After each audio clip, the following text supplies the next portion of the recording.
Kaiya. I know things have not been easy on you. Kaiya, the female protagonist of the story, finds herself roaming in an old mansion with booby traps and shadows of a monster following her every step.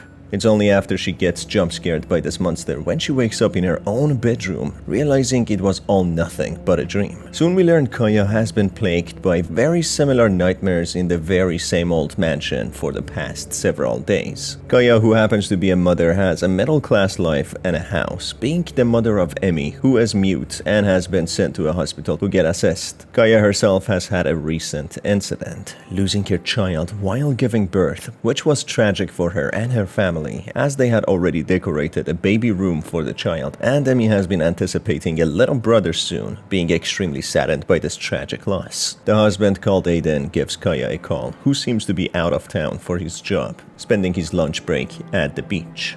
There's my beautiful wife. Hey, honey. Wait, where are you? At the beach.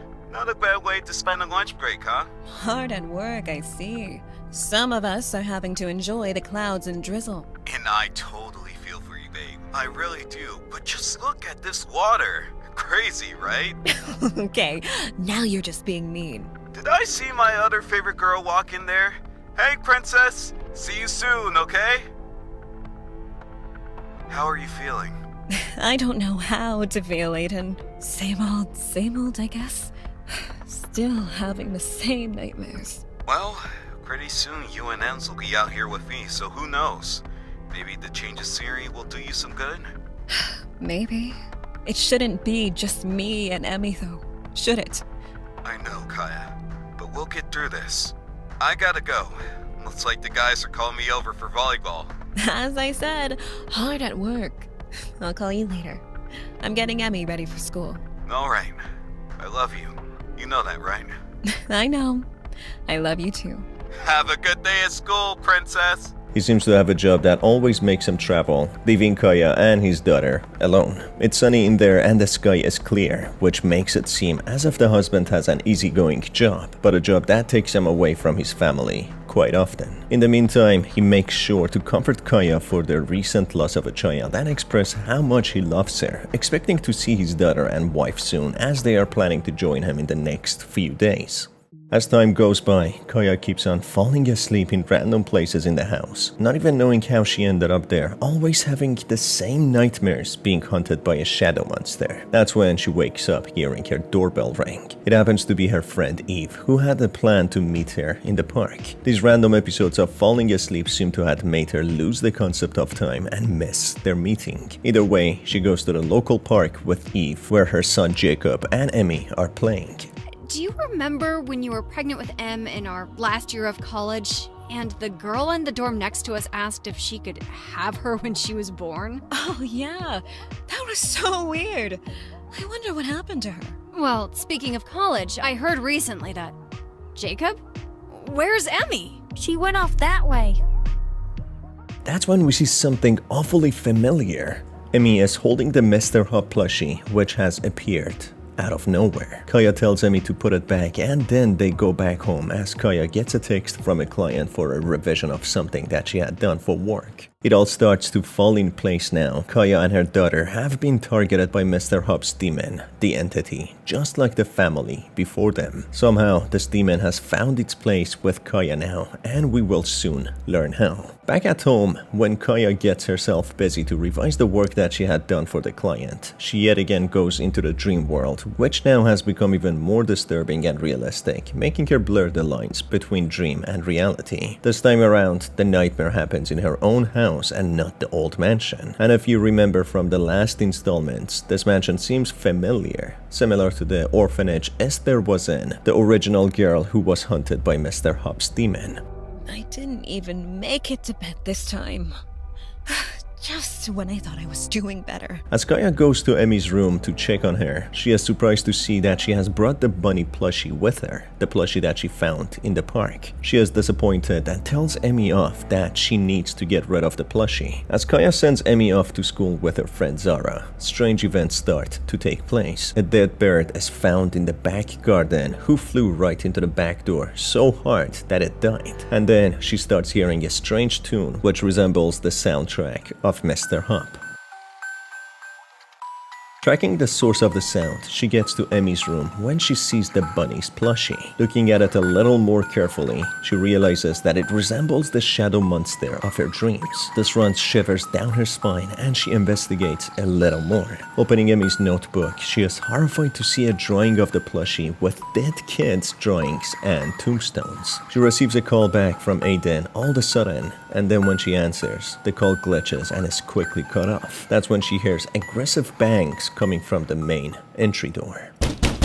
Going to find out what's happening. As soon as she exits Emmie's bedroom, she finds herself teleported into a dark and dingy place resembling an abandoned hospital. There's blood splatter everywhere and letters written in red ink taunting and scaring Kaiya about blood being everywhere. She then hears the cries of a baby. Following the source of the sound, she comes across a newborn who transforms into a humanoid version of the bunny plushie, which starts chasing after Kaiya and shapeshifts when eventually Kaiya snaps out of it and finds herself back in her house. Aiden calls and through this conversation, we learn the hospital represented the dark depths of Kaiya's mind and her trauma of losing her child. And now, Mr. Hopp is feeding on this negative energy and trauma, hence why Kaiya is the perfect victim to target. Kaiya, what's going on over there?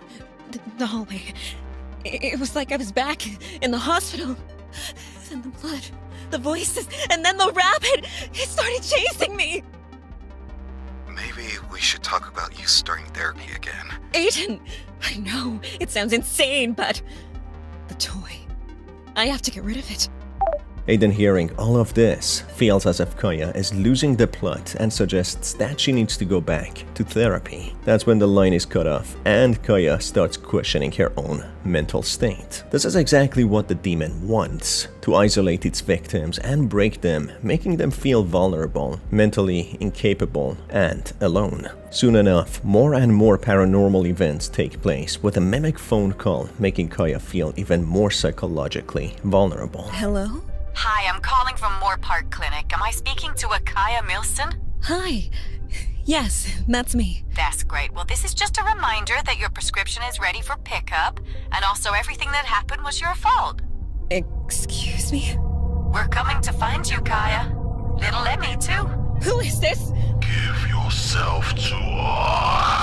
Kaiya at this point feels as if she is still asleep, with the lines of fiction and reality blurring. In the midst of all this, she finds a note about a divine flame which is eternal and gives peace and comfort to the world. This flame is protected by its guardians and should always burn to fend off demons and monsters. This in a way resembles the flame of Zoroastrianity and the role of fire in Persian and Iranian culture, where it is seen as the divine embodiment of purity, truth, and light that will overcome darkness. This could be a direct reference or maybe an inspired fictional ancient belief that is present in the game's universe. The taunts and visions don't go away, with Mr. Ruffle, a duck plushie Emmie found in the woods some time ago, also doing tag team with Mr. Hopp, both scaring Kaiya. Kaiya being put under extreme pressure, she locks herself in her bedroom, but the demon becoming too powerful now, invading Kaiya's mind, directly speaks to her, threatening to harm Emmie if she doesn't play the demon's games. Whatever you are, just leave me alone!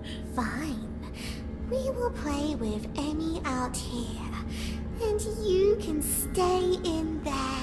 Emmie! Kaiya, scared for Emmie, goes out of the bedroom just to find herself in a rundown version of the Moore Park Clinic. There she finds a representation of her therapist, who tells her to get a refill of her prescribed pills. Doing so, this time around, Mr. Ruffle plushie transforms into a monster and chases after Kaiya. Things get really bad at this point, to the point that Kaiya has enough, calling Aiden to tell him that she and Emmie will fly to Aiden immediately on the same day, even though they had already booked tickets for another date and that Emmie has an appointment in the clinic for her mutism. As soon as she hangs up, she starts packing, with Emmie soon arriving from school. She calls her friend Eve to tell her of her plans and warns her of not going close to her house, as she is worried that the demon or whatever is there could also harm her friend. As she goes to Emmie's bedroom to check on her packing, she notices that she is stuck in the toy box and yelping for help. As she tries to help her out, she herself falls into the toy box when she blacks out. Waking back up, she finds herself in an alternate world, being much darker and creepier. After some time,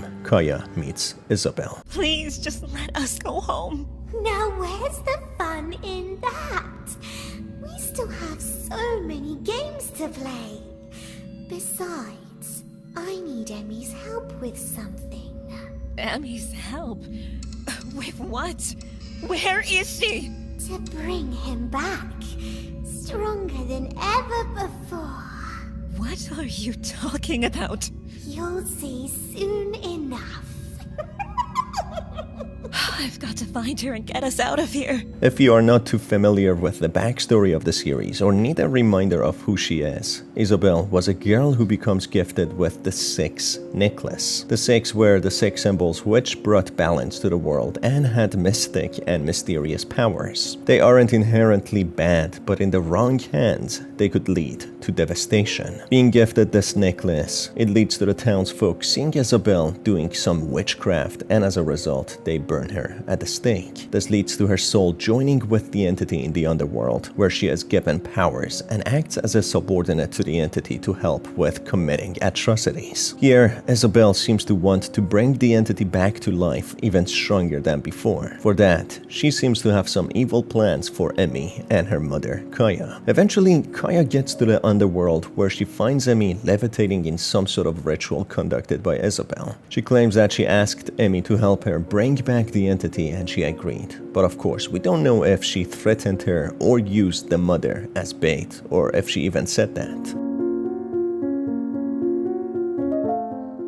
If Kaiya manages to find all the gemstones in the game, she gets a visit from an angelic Esther, who has been awarded the role of a guardian. She has wings and is glowing, being a powerful entity who helps a desperate Kaiya fight off the demonic Isabel and save her daughter, Emmie. As they manage to get out of the underworld, just in 2 weeks, we see the happy ever after for Kaiya's family. She has joined Aiden in the sandy beach with clear skies, having Emmie building a sandcastle.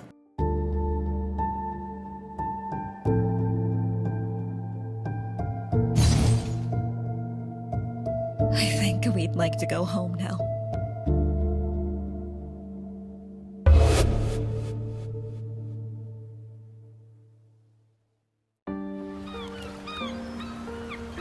See? I told you this trick would do you some good.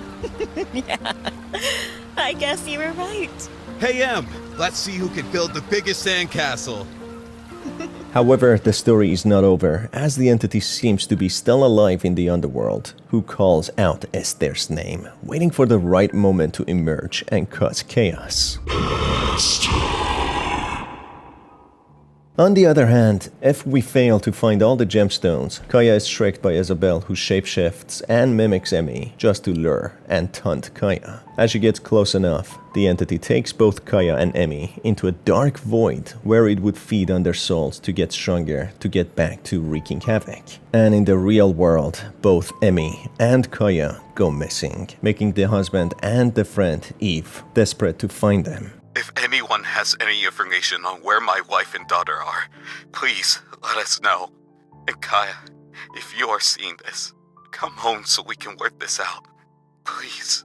The last thing she said to me was that she was going on the trip early and asked me not to go to the house, which is, weird and out of character. I never heard from her again after that. I don't know if she's fled to another country or what. I just hope she and Emmie are okay. Either way, this was a little nice installment from the Mr. Hopp's Playhouse series, which went back to its roots of 2D platforming and storytelling, with some really good voice acting. So I'm glad it's back and I look forward to see more. As always, it's been your host Star. Thanks for being here, and I will see you on the next one. Take care.